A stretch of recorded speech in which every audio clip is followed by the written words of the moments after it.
Another federal judge has temporarily blocked the Trump administration's efforts to freeze payments for grants and other federal programs. This is the second time a judge has paused the president's plan to halt the flow of funds that Congress has already appropriated. In the 13-page order, the judge ruled that the wide-ranging directive in the OMB memo that caused chaos and confusion last week actually appeared to violate the law. It's a significant win for the 22 Democratic-leaning states whose attorneys general sued to stop the freeze. The Justice Department, meanwhile, argued the issue is moot because the White House memo was rescinded Wednesday, 2 days after it was sent to federal agencies outlining a widespread freeze. The judge noted that the evidence shows that the alleged rescission of the OMB directive was in name only. And you'll remember the White House press secretary said it wasn't actually rescinded. Joining us now from her home district of Oakland County is Democratic Congresswoman Haley Stevens of Michigan. Congresswoman, thanks for waking up early with us. First, I just want to get your reaction to the funding freeze chaos that was sparked by the new Trump administration. I thought you were going to ask me a fun question about Beyonce. If only. I'm so proud of, and that was a really cool moment. But back to the brutal reality that is the insanity of executive orders in this administration. Look, this is a palpable moment here in the United States of America, and particularly in Michigan.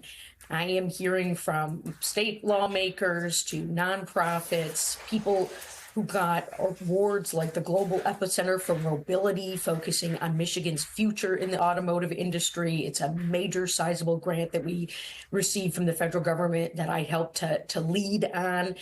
And they're going to have to lay off people. They're going to have to stop work. And of course, we're seeing major attacks on diversity, equity, and inclusion efforts that shouldn't be blasphemous efforts in the United States of America. We know that for corporate America, the more diverse you are, the stronger and more profitable you are. And diversity, equity, and inclusion is going to continue to be important here in Metro Detroit and for Michigan and for our overall global competitiveness. The other piece of this is the president's tariffs on Canada, China, and Mexico. You've been posting about this on social media over the weekend. You also worked on the U.S.-Mexico-Canada trade agreement that was a hallmark to Trump's first term. So seeing now these latest tariffs, what do you think the impact is going to be on consumers in your state? Well, let's be clear on the trade deal USMCA.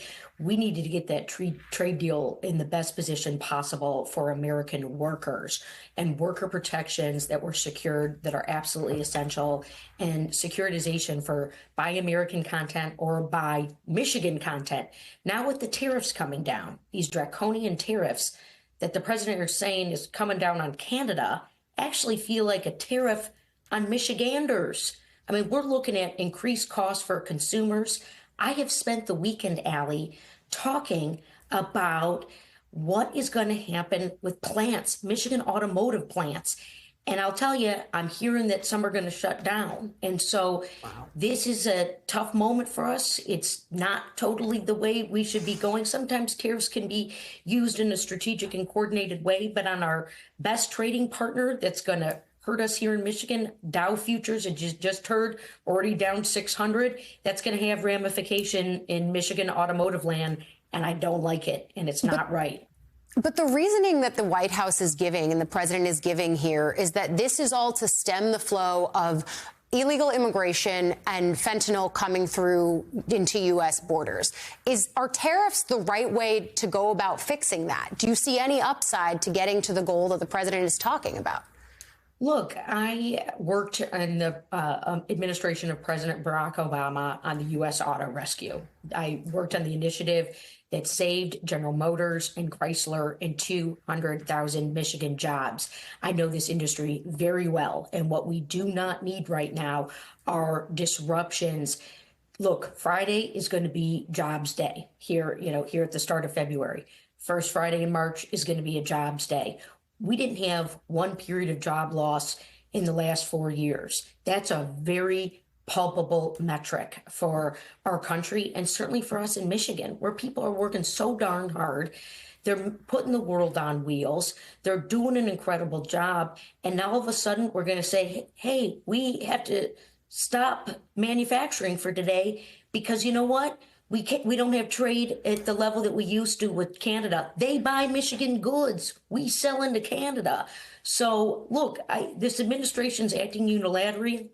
They're not working with Congress. They don't really seem to care about passing legislation. There's a whole scuttlebutt if even the Republicans can keep the government open. And I know they're going to come crawling to us as Democrats. And I know to everyone at home who's worried, we are going to make some asks.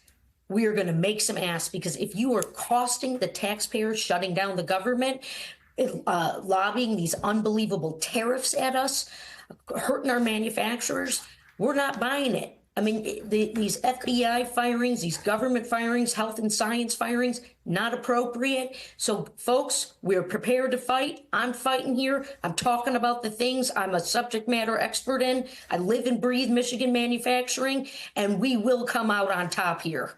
Congresswoman, I am going to ask one question in the negative minutes that I have left with you. As you talk about being in the fight, does that fight include running for Senate in Michigan? Look, I'm taking a look at the big run. I love passing federal legislation. I love helping people. Gary Peters announced his retirement. He's been a mentor and a partner, certainly on these automotive manufacturing tariff issues. So I'm taking a look at it. Democratic Congressman Haley Stevens of Michigan. I promise if you come back, we can talk Beyonce and Taylor Swift, but thank you for joining us.